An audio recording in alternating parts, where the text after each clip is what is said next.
I want to make this easy and in the simplest terms possible. The no pour technique does involve pouring. The main difference is in the fact that you pour your media before you pressure cook so that you don't have to pour after your media has been sterilized. By media, I mean your personal agar recipes. It's a matter of whether you're going to pour your agar recipe first and then pressure cook it, or pressure cook it first and then pour it. So normally, people would be using plastic petri dishes. There are glass petri dishes, and many people do use this no pour technique with glass petri dishes where you pressure cook after you've poured. But for the sake of keeping this simple, in this video, we're going to refer to petri dishes as being plastic.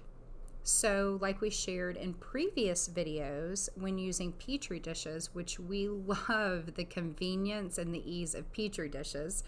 So if you are a beginner and new to mycology, we suggest that you do start with petri dishes. So typically when pouring to petri dishes, you would pressure cook your agar. Then you would pour it in a still air box, a sterile environment.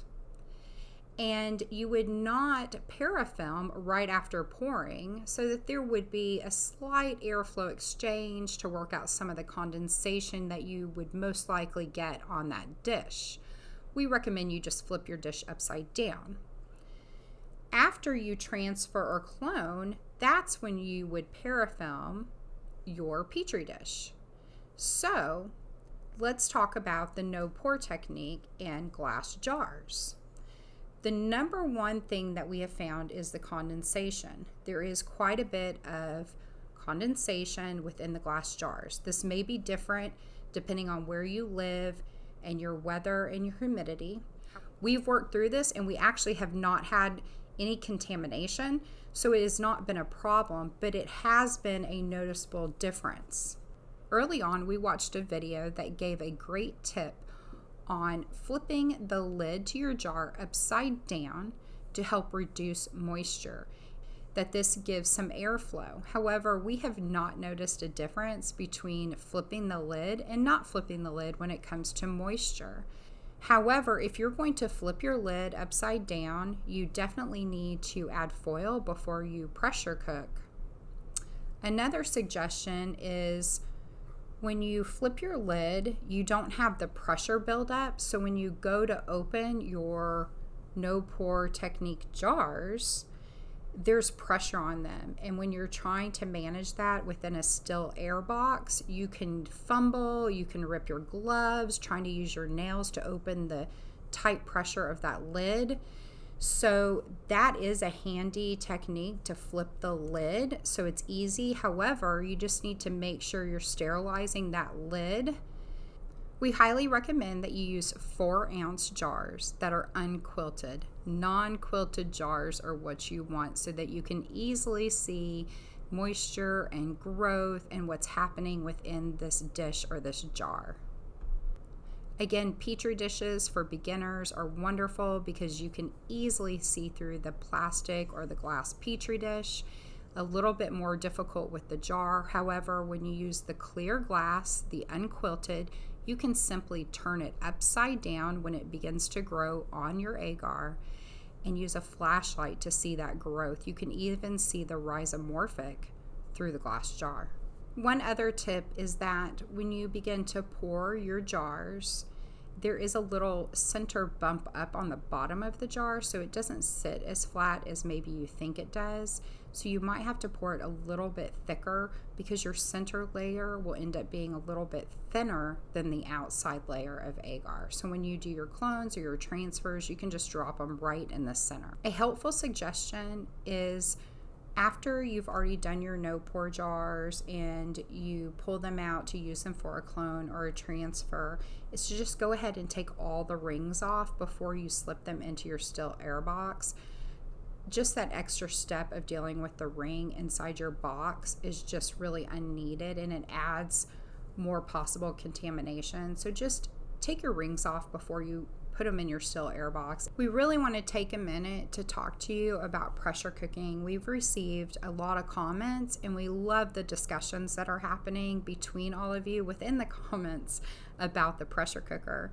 Without a doubt, the pressure cooker, we feel, is the most important investment that you can make. And we also want to be clear that we use the Duo Crisp Instant Pot. So it does fluctuate between 13 and 15 psi, and there have been studies done on the Duo Crisp Instant Pot, the model that we use. And you can check out our sanitization video about that.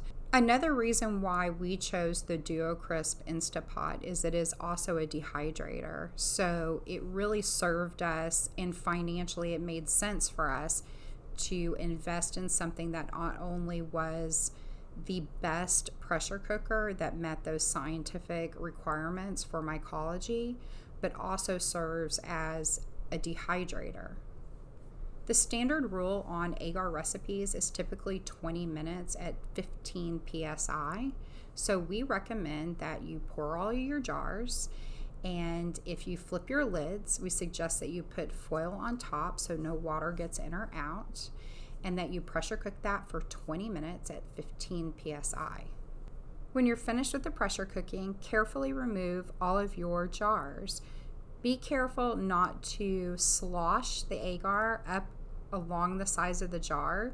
You want to keep it flat until it cools off. Once it's cooled completely to room temperature, you can just flip those jars right upside down, allowing all the condensation to drip down the sides or move to the lid, so that when you go to do your transfer or your clone, you can wipe that extra condensation out.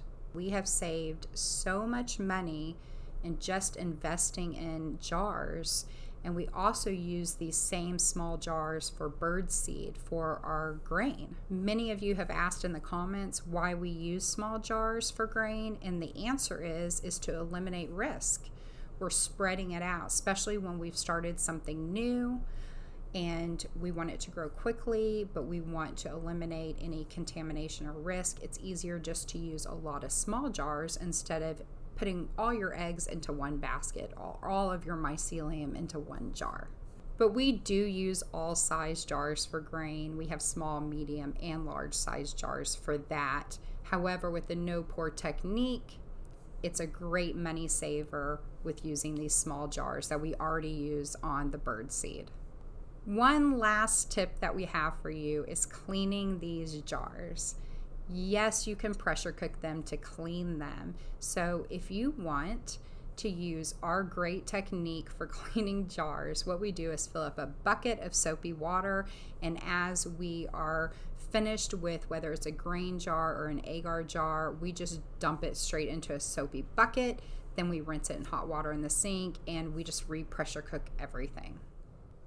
Thanks again for subscribing. Make sure to hit the like button. Leave your comments down below. We'll see you in the next video.